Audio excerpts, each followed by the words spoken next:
Hi guys, thanks for watching the fan cam. It's Alex here. Before your fan cam, I just want to give a shout out to Match Bingo. They are the sponsors for these fan cams today. You can see it's dark, it's cold. I have I've interviewed everyone already, so you're about to watch one of those interviews. If you haven't seen Match Bingo, guys, check them out. It's a fun way to have a bit of fun with your mates during a game. You won't be able to have much fun if you watch Chelsea generally, so if you are going to have a bit of fun, stick £2 on Match Bingo. It's capped, you can win up to £175. It's a really good bit of fun, and you are helping a charity as well. 35% of the money they make goes to the Stroke Association. Guys, if you haven't already, download Match Bingo, click the link below, and enjoy the rest of the video.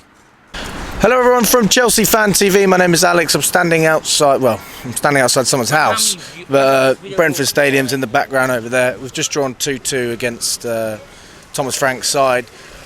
I mean, even with the late goal, you know, you could argue there was a fight back. Poch did make changes, but ultimately it is 2 points dropped, and this doesn't improve our situation. No, it's not good enough, mate. Simple as that. All right, yeah, you can say, oh, you know, we got a late equaliser or whatever, but ultimately we should never have been in that position in the first place, mate. Brentford lost 10 of their last 12 Premier League games, 16th in the table. There's no reason why we should be coming here and not winning. There's zero excuses whatsoever. And once again, you know, we're winning that game at half time, and I don't know what gets said at half time, but we come out and it's like we've forgotten how to play football, and we just capitulate and crumbled in that second half again. And it was the same story. Brentford offered nothing in that first half.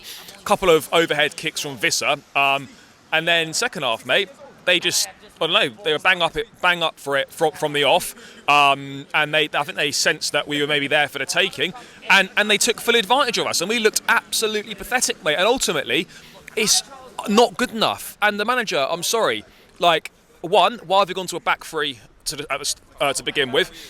We've not played that system once this season at all, so we go to a back three.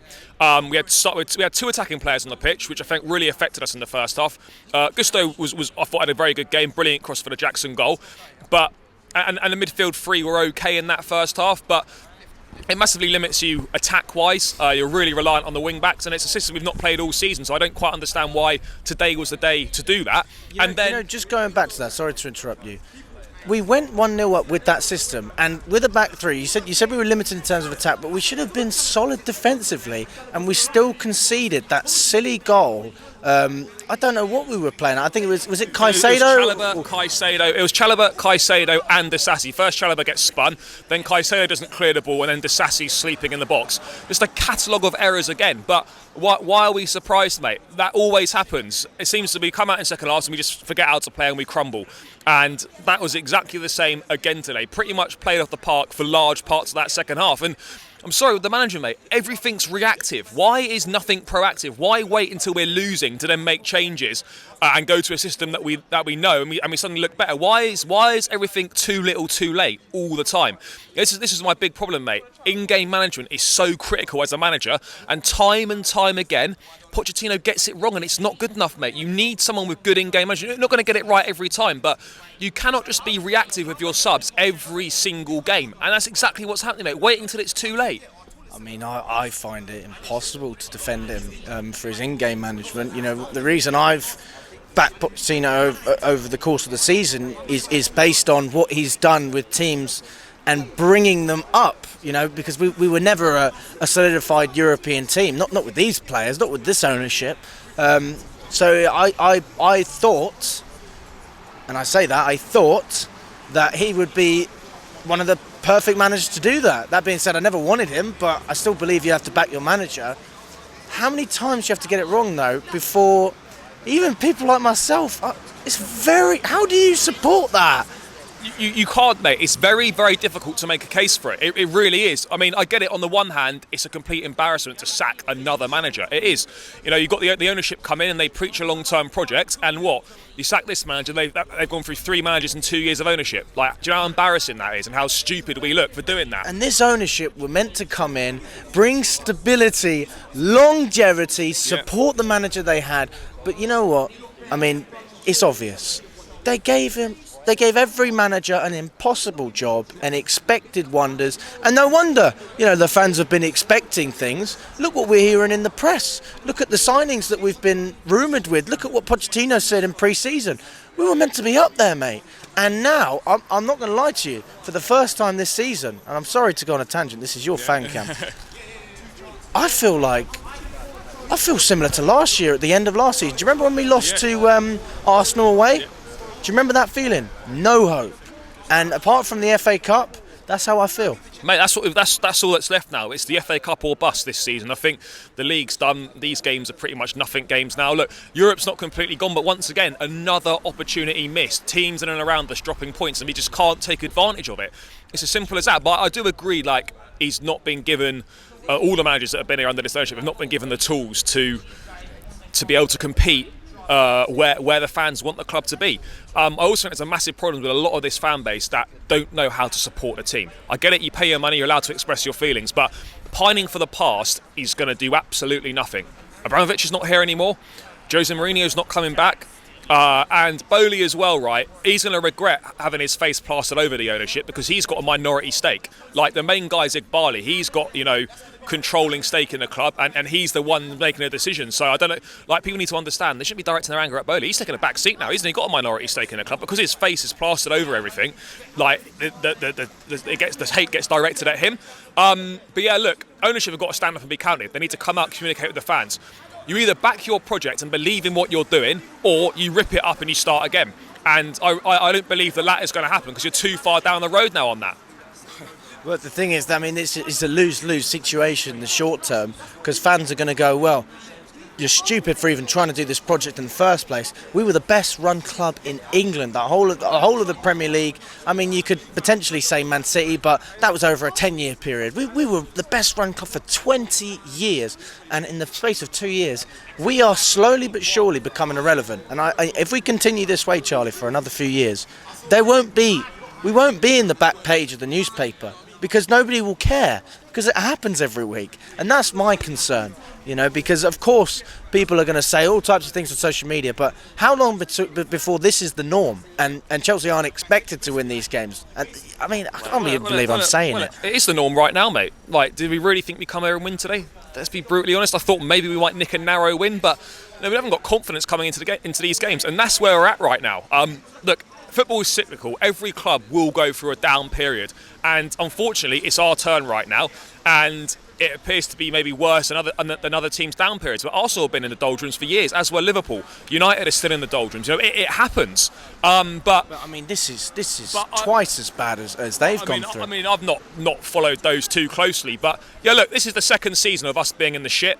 I don't know where this ends, mate. But ultimately, as an ownership, you need to come out and communicate with the fans. You need to explain what's happening. You need to say, look, the manager's staying to the end of the season. Come out and say that. To stop the speculation, and we don't need all that rubbish being talked about us. And it's time to come out and say, do you know what? Yeah, it's going to be tough. It's tougher than we thought it was. And this project, we believe in it, and we're sticking with it. And this manager's going to have the time, and we believe he's our guy. And you either get behind it or you don't. That's the reality of the situation right now. You have to come out and say what is going on, communicate with the fans, and ultimately, mate, this ownership need to believe in what they're doing. And if they sack another manager, it means that they don't believe in what they've set out to try and do. What do you think about it? Because you're saying what we could do or what we should do. Where do you stand on Poch? Where do you stand on the way this club is being run at the moment? It's an absolute shit show from top to bottom, mate. People don't know what they're doing in various positions. Ownership don't know what they're doing. Sporting directors aren't good enough. Manager not good enough. Players not good enough at the moment. What I would say, there's no point making a change now. It's pointless. We saw it with Graham Potter last season. It achieved absolutely nothing. Lampard came in and won one of those last 10 games. That achieved absolutely nothing. But what I would say is, right now, mate, they need to be looking for a new manager. But I can't even trust these directors to look for a new manager. But they need to be looking for a new manager, because when we get to the end of the season, mate, and that review happens, if, as it looks like, we're probably not going to win the FA Cup and we're probably not going to qualify for Europe, then unfortunately, mate, as much as I want to give managers time and advocate for giving managers time, with the squad that we've got, right, I know it's not amazing right now, but but it's good enough to at least get Conference League. It is unforgivable to go through another season of not qualifying for Europe, even with the injuries, and I understand that. Like, it's still good enough to qualify for European competition. So for me, mate, if we don't qualify for Europe, he's got to go at the end of the season. If we win the FA Cup and get Europa League, that probably spares him.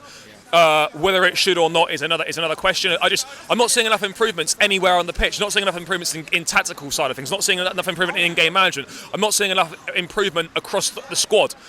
Mate, too many things are crosses against him. There's very little ticks in his column, mate, and that in itself is a major issue. Well, I mean, Lewis spoke about it with me as well, and he's not wrong.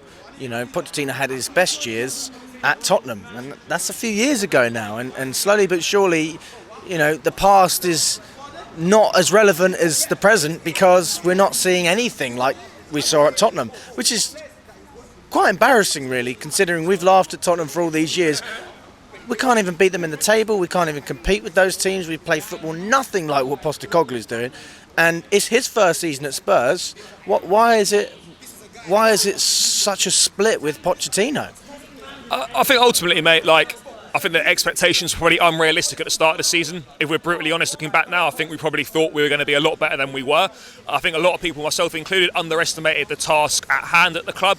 And the reality is, mate, we're a mid-table side right now. You can talk about the quality of players we've got, and there are some good footballers there, and they will develop into top players. But right now, we are a mid-table side, and we need to stop thinking about challenging for leagues and shit like that. We need to focus on getting back to being a top 4, top 6 side before we do anything else, because right now, mate, we're nowhere near being a top 4 or a top 6 side. So we've got to get to that. We need to bring in some reliable footballers, some match winners. There's not enough match winners in the team, and that again is a major issue. And tactically, there seems to be no idea, no plans, no anything, and it's just a car crash, mate. And ultimately, you could sum it up, it's basically a shit show from top to bottom. Everything needs changing in major positions, and I don't know if we're ready for more upheaval like that after everything's changed at the club in a space of 2 years. Anyway, today, mate, is 2 years to the day since Roman announced he was selling the club, and look how far we've fallen in that 2 years. I don't think anyone expected like us to still be winning stuff straight away again, but I don't think we would have expected it to be this fucking bad. And the worst thing is, mate, I can't see when we're going to get up, when we're going to start working our way back up and being successful again. I don't know when that's going to happen, and I think that's the most alarming thing. What do you make of the fans chanting about Oli, chanting about Pochettino, chanting Mourinho's name, Tuchel's name? I mean, what do you make of all that? We even booed Sterling when he came on. I mean, I don't believe in booing players. It's counterproductive, isn't it? Like, we need this guy, whether you like him or not, and I'm not a fan of his, we need some help from him when he's coming on. Booing him is not exactly like the right thing to do, is it? You know, you've got to get behind the team and the players. That's what I go back to my point. You can be frustrated, but too many people don't understand how to support a team. Support is not just when things are well. Support is when things are bad. You need support in these times more than you need it in the good times. And too many fans are to a sense of entitlement that, you know, oh, we shouldn't be going through this because we're Chelsea. Every team goes through it. You either get behind a team and you support them, or stay at fucking home because I don't want to see you in the stadium. Like, it's not helpful. You know, it's toxic at the best of times right now. Look, fans can express their opinions, fine, but is that how? It's not helping anyone. Is that helping anyone? Is that making the atmosphere better? Is that, you know, encouraging to the players on the pitch? It's not helping anyone. So I understand the frustrations, but maybe let's try and channel that frustration in a different way, because I don't see how that's helping anyone right now.